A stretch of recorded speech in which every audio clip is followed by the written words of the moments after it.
I would now like to call Mr. Meddick.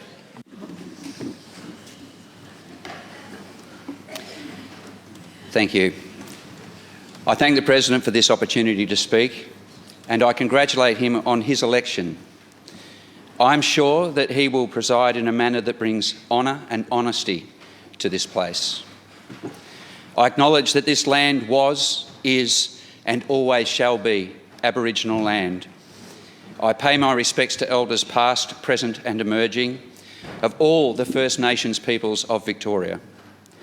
I acknowledge that the Western region is land that carries memories of family, of ancestors and of massacres. It carries the stories of the birthplace of the First Nations peoples, of more than 16 languages, and forms part of the cradle of the oldest continuous civilisation on earth, their land, their country. This place, this chamber, has long been regarded as the house of review, where good laws are passed and bad laws are rejected. But it is much, much more than that. It is the device, the instrument of change. It is the means by which the community demands that law reflects its ever-changing circumstances and priorities. It is to this spirit of change, of recognition of evolving values, and to the spirit of cooperation that I choose to speak today. I, like every person here, am a work in progress.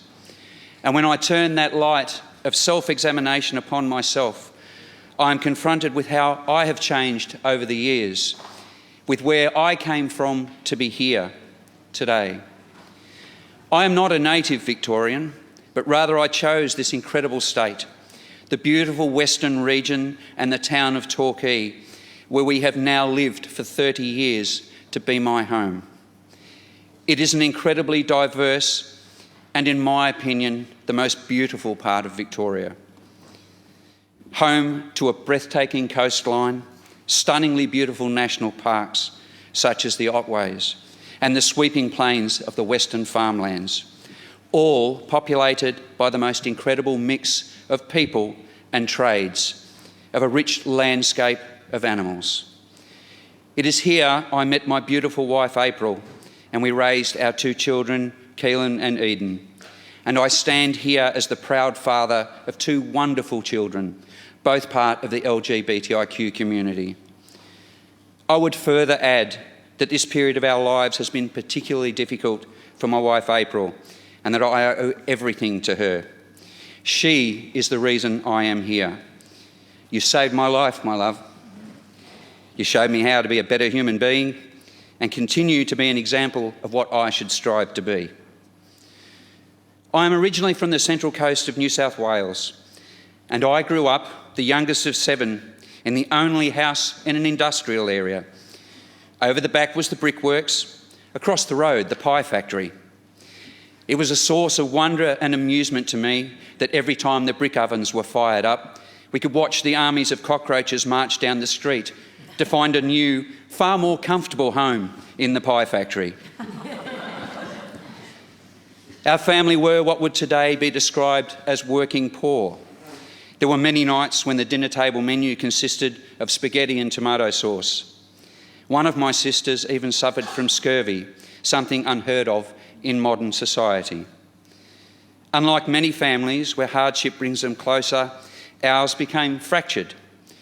So much so that when my parents sold our house, it was made clear to me the move was not to include me. At 13, I found myself in need of a home and a job. I succeeded in finding both and managed to fend for myself for almost 2 years, until my darling sister Linda and brother-in-law Phil, who are both here today, learned of this and took me into their home and their family without question. They instilled in me from that moment that it is the duty of us all to look after our fellow inhabitants of this planet, both human and non-human alike. It is our obligation, the willing price we must pay for civilisation. It is one of our party's key values, compassion. It is what attracted me to the construction industry and to the trade union movement. The catch cry of solidarity is not a platitude to me. It is an all-encompassing moral code to be extended to all peoples, all species. It has been my privilege to have been a scaffolder on some of the largest buildings in Melbourne, the Crown Metropole, Vic 1, ANZ and dozens of others. It has taken its toll. Comrades have died. I have been seriously injured, and during one recovery, I was working in the yard behind a pig slaughterhouse. Their screams of terror haunt me to this day. This is how I came to understand that I had more changes to make. I had to make a choice to no longer exploit non-human animals. And not only that, they had to become part of my advocacy, my fight for justice for all. It is extraordinary though, isn't it, that someone like me, a scruffy kid from the western suburbs, a scaffolder, a trade unionist, a vegan animal rights activist, could stand here today in the one place where great deeds can be done, where lives truly can be saved. Victor Hugo wrote, "There is nothing so powerful as an idea whose time has come." The idea that animals should be represented in the halls of power has not only come, it has clearly burst the doors down and demands to be heard. The animal protection movement is global and emerging as the largest social justice movement of this century. And it is important to me for it to be recognised that it is a movement that in the majority is driven by women. I am both humbled and proud to be the first Member of Parliament in Victoria to be elected not only on an animal rights platform, but one that recognises and fights for all who are marginalised, who are unrepresented, and whose voices are not given due consideration or weight. As I stand here and in every moment of my fight for justice for animals, I am reminded of the resistance that I have faced, of the hate and the threats that I and my precious family have endured. But something the great Martin Luther King Jr. said always brings to me a sense of calm, a sense of renewed purpose, and that is, cowardice asks the question, is it safe? Expediency asks the question, is it politic? Vanity asks the question, is it popular? But conscience asks the question, is it right? And there comes a time when one must take a position that is neither safe, nor politic, nor popular, but one must take it because one's conscience tells one that it is right. For that is why I am here, to represent the incredible inhabitants of the western region of Victoria, to act on my conscience and to do what is right for them. All of them.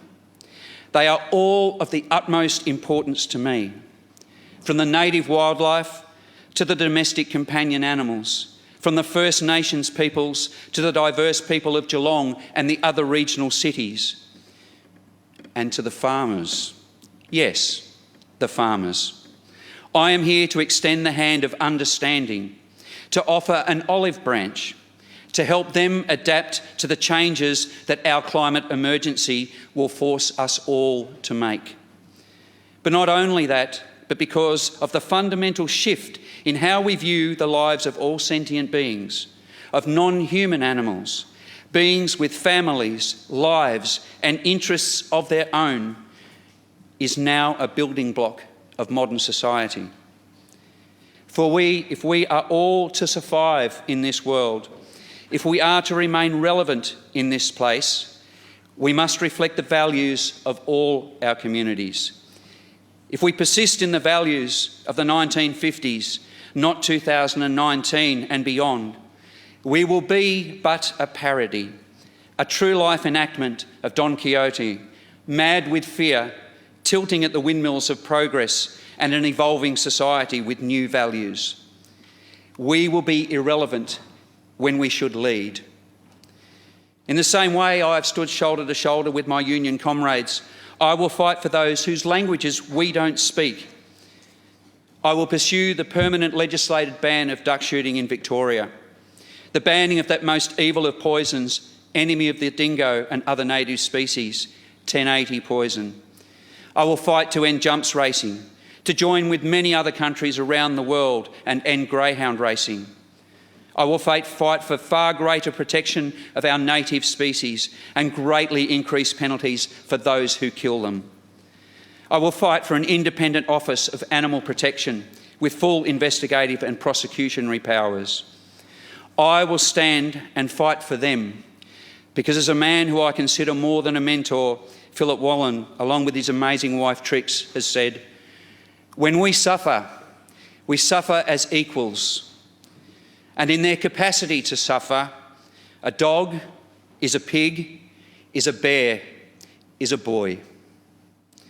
My work here will be guided by these words and by the influence on my life of my family, of Bruce Poon, our National President, of my partner in the fight against 1080, Ruth Weston, all of my incredible Western Regional crew and our state and federal committees.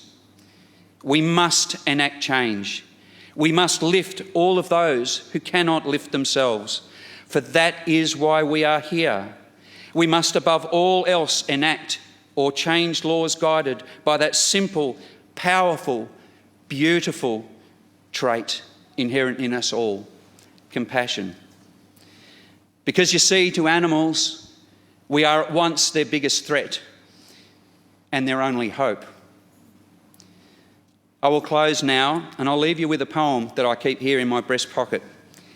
It has guided me for years and can be thought of as a rule for conscience in all our dealings with this perplexing, frustrating fight for both animals and humanity. If I am to be a voice for animals, then how should I speak? Am I to whisper when they are screaming in pain? Am I to be calm when they tremble in fear? Am I to shout for mercy as their throats are being slit? Tell me how I need to speak for you to grant them their freedom. Thank you.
Order. Order, can the gallery just one more woo, and then if you want to do one more, and then we'll call it quits so we can move on? No, you're all right? Okay, thank you. Okay, thank you. Thank you.